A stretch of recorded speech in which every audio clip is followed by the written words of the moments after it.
नाम जाप की महिमा क्या है ये तो हम सभी को पता है। आज हम आपको राम नाम की महिमा के बारे में ही बताने जा रहे हैं। ये कथा कबीर दास जी के पुत्र कमाल की है। एक बार राम नाम का प्रभाव कुछ ऐसा हुआ कि कमाल द्वारा एक कोढ़ी का कोढ़ दूर हो गया। इससे कमाल को ये लगने लगा कि राम नाम की महिमा को वो पूरी तरह जान गए हैं। हालांकि इससे कबीर जी को कोई प्रसन्नता नहीं हुई। कबीर जी ने कमाल को तुलसीदास जी के पास भेजा। तुलसीदास जी ने तुलसी के पत्र पर राम नाम लिखा और उसे एक जल में डाल दिया। इस जल को पीकर 500 कोढ़ी ठीक हो गए। फिर कमाल को लगने लगा कि राम नाम का तुलसी पत्र पर लिखकर जल में डालने और उसे पीने से 500 कोढ़ियों को ठीक किया जा सकता है। राम नाम की इतनी महिमा है। लेकिन इससे भी कबीर जी प्रसन्न नहीं हुए। उन्होंने कमाल को सूरदास के पास भेजा। संत सूरदास जी ने गंगा में बहते हुए एक शव के कान में केवल र कहा और शव जीवित हो गया। तब कमाल को लगा कि राम नाम के केवल र अक्षर से ही मुर्दा जीवित हो उठा। राम नाम की महिमा बहुत ज्यादा है। इस पर कबीर जी ने कमाल से कहा कि सिर्फ इतनी ही महिमा नहीं है राम नाम की। उन्होंने कहा, भरिकुटी विलास सृष्टि लय होई, अर्थात जिनके भरिकुटी विलास मात्र से प्रलय हो सकता है। राम के नाम की महिमा का वर्णन तुम क्या करोगे। राम नाम महिमा में एक अन्य कथा भी प्रचलित है। इस कथा के अनुसार एक बार एक व्यक्ति समुद्र तट पर चिंता में बैठा था। इतने में ही वहां से विभीषण गुजरे। उन्होंने व्यक्ति से पूछा कि तुम किस बात को लेकर चिंतित हो। तब व्यक्ति ने कहा कि उसे समुद्र पार जाना है लेकिन कोई साधन नहीं है। तब विभीषण ने कहा कि इस पर इतना उदास होने की क्या जरूरत है। विभीषण ने एक पत्ता लिया और उस पर राम का नाम लिख दिया। विभीषण ने व्यक्ति से कहा कि मैंने तुम्हारे पल्लू में तारक मंत्र बांधा है।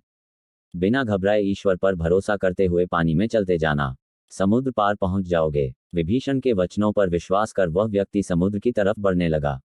वह व्यक्ति बड़ी ही आसानी से पानी पर चलने लगा। जब समुद्र के बीचों बीच पहुंच तब उसे लगा कि ऐसा क्या मंत्र विभीषण ने बांधा है कि वो पानी पर चल पा रहा है। उसने अपने पल्लू में बंधा हुआ पत्ता खोला और पढ़ा तो उस पर राम का नाम लिखा था। उसे पढ़ते ही उसकी श्रद्धा तुरंत ही अश्रद्धा में बदल गई। उसे लगा कि यह कोई तारक मंत्र नहीं है, ये तो सबसे सीधा साधा राम नाम है। उसके मन में आई अश्रद्धा के चलते ही वह डूबकर मर गया। राम नाम की महिमा अपरंपार है। राम नाम के जाप से पत्थर भी तर जाते हैं। राम नाम ऐसा महामंत्र है जिसे जपने के लिए किसी नियम या विधान की आवश्यकता नहीं है। राम का नाम हम सुख में, दुख में, किसी के जन्म पर, मरण पर कहीं भी ले सकते हैं। राम नाम जपने वाले को कोई चिंता नहीं सताती। राम नाम निर्गुण ब्रह्म और सगुण राम दोनों से बड़ा है। श्री राम का नाम कल्पतरु के समान है। राम के नाम को राम से भी बड़ा माना गया है। राम नाम हमारे जीवन के सब रंग में समाहित है। एक राम का नाम ही है जो स्वाभाविक ही हम जन्म में, मृत्यु पर, हैरानी, खुशी, गम, आश्चर्य हर परिस्थिति में लेते हैं। हनुमान जी ने कही राम नाम की महिमा। लंका युद्ध से पहले जब हनुमान जी सीता माता का पता लगाकर आ गए और समुद्र देव ने श्री राम को समुद्र पर सेतु बनाने का सुझाव दिया। समुद्र पर सेतु निर्माण के लिए सारी वानर सेना कार्य कर रही थी।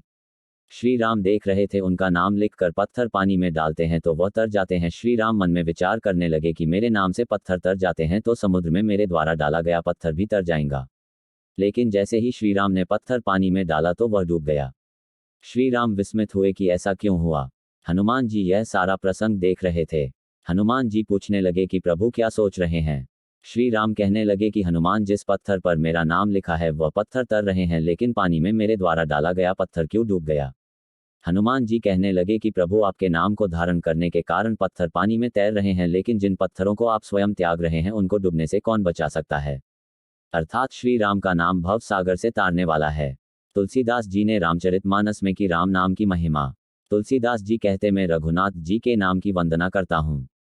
वह राम नाम ब्रह्मा, विष्णु और शिव रूप है, वेदों का प्राण है। इस राम नाम के मंत्र को भगवान शिव जपते हैं, जबकि वाल्मीकि जी उल्टा राम नाम मरा मरा जप कर भी पवित्र हो गए। तुलसीदास जी कहते हैं, यदि तू भीतर और बाहर दोनों ओर उजाला चाहता है तो मुख रूपी द्वार की जीभ रूपी देहरी पर राम नाम रूपी मणि दीपक को रख। ब्रह्मा द्वारा बनाई गई सृष्टि के लोग इस राम नाम को जपते हैं। मंत्र प्रभाव, हनुमान जी भी राम नाम का ही जप करते रहते हैं। कहते हैं राम से भी बढ़कर श्री राम का नाम है। इस मंत्र का निरंतर जप करते रहने से मन में शांति का प्रसार होता है, चिंताओं से छुटकारा मिलता है तथा दिमाग शांत रहता है। राम नाम के जप को सबसे उत्तम माना गया है। ये सभी तरह के नकारात्मक विचारों को समाप्त कर देता है और हृदय को निर्मल बनाकर भक्ति भाव का संचार करता है। इस मंत्र का निरंतर जप करते रहने से चिंतामुक्त जीवन मिलता है। यह मंत्र जीवन में शांति और शीतलता प्रदान करता है। शिवलिंग पर जल व बिल्व पत्र चढ़ाते हुए बोलें, 2 अक्षर का यह महामंत्र है। यदि दिल में किसी भी प्रकार की घबराहट, डर या आशंका है तो निरंतर प्रतिदिन इस मंत्र का जप करें और फिर निश्चिंत हो जाएं। किसी भी कार्य की सफलता और विजयी होने के लिए इसका निरंतर जप करना चाहिए। यह मंत्र आत्मविश्वास बढ़ाता है। इस मंत्र का नित्य स्मरण या जप सफलता व यश देने वाला माना गया है। यदि मृत्युतुल्य कष्ट हो रहा है तो इस मंत्र का तुरंत ही जप करना चाहिए। भगवान विष्णु को जगतपालक माना जाता है। वे ही हम सभी के पालनहार हैं, इसलिए पीले फूल व पीला वस्त्र चढ़ाकर उक्त मंत्र का स्मरण करते रहें तो जीवन में सकारात्मक विचारों और घटनाओं का विकास होकर जीवन खुशहाल बन जाएगा। श्री सीताराम जी की पूजा एवं प्रार्थना करते रहने से सुख और समृद्धि का विकास होता है। ये महामंत्र कहा गया है। हर समस्या के लिए मात्र यह एक ही मंत्र कारगर है। बस शर्त यह है कि इसे जपने वाले को श्रद्धा और विश्वास रहना जरूरी है। बस भक्तों, आपको पूर्ण श्रद्धा और विश्वास से भगवान शिव या हनुमान जी को गुरु मानकर इस महामंत्र का निरंतर जाप करना है। मंत्र है राम। आपका जीवन एक चमत्कार की तरह बदल जाएगा। इसके लिए कोई नियम या बंधन नहीं है, बस जितना हो सके इस महामंत्र को रटे। तेज तेज रटे। ज्यों ज्यों आपकी जाप में गति होगी, जपने की गति भी मध्यम हो जाएगी। धीरे धीरे आनंद प्रकट होना शुरू हो जाएगा। आपकी आध्यात्मिक गति के साथ भौतिक गति भी होनी शुरू हो जाएगी। धन, भूमि, भवन, वाहन, पद सब प्राप्त होना शुरू हो जाएगा। लोग आपकी बात सुनेंगे, आपको हर ओर अहमियत दी जाएगी। वीडियो को लाइक व शेयर करें और हमारे चैनल को सब्सक्राइब करें। धन्यवाद और प्रणाम।